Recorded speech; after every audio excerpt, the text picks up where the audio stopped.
This edition of Titans of History presents Shakespeare's Romeo and Juliet.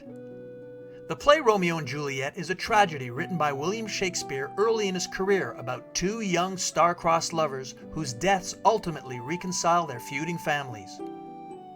It was among Shakespeare's most popular plays during his lifetime and, along with Hamlet, is one of his most frequently performed plays.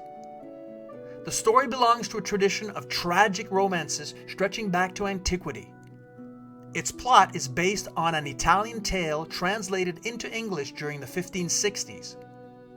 Shakespeare borrowed heavily from this source but expanded and embellished the plot by developing supporting characters, and to heighten tension, switched between comedy and tragedy.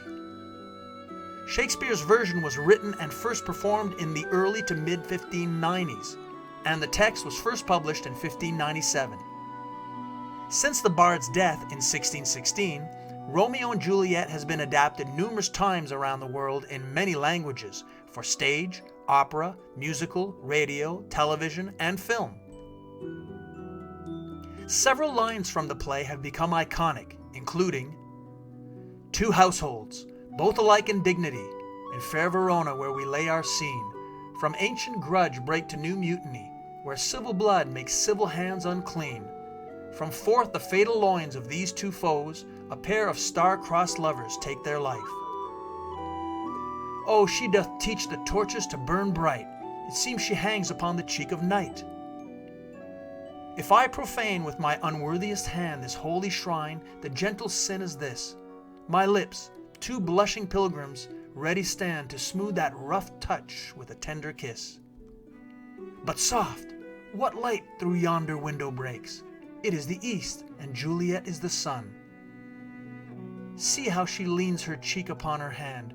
Oh, that I were a glove upon that hand, that I might touch that cheek. O Romeo, Romeo, wherefore art thou Romeo? Deny thy father, and refuse thy name. What's in a name? That which we call a rose by any other name would smell as sweet.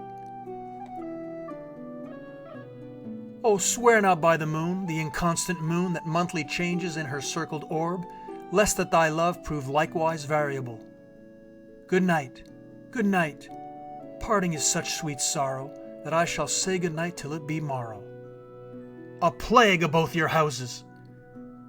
Oh, I am fortune's fool! Give me my Romeo, and when I shall die, take him and cut him out in little stars, and he will make the face of heaven so fine that all the world will be in love with night. It was the nightingale and not the lark that pierced the fearful hollow of thine ear. Eyes, look your last. Arms, take your last embrace. And lips, O you the doors of breath, seal with a righteous kiss a dateless bargain to engrossing death. A glooming peace this morning with it brings. The sun for sorrow will not show his head. Go hence, to have more talk of these sad things. Some shall be pardoned, and some punished, for never was a story of more woe than this of Juliet and her Romeo. We hope you have enjoyed this presentation and look forward to sharing history with you again soon.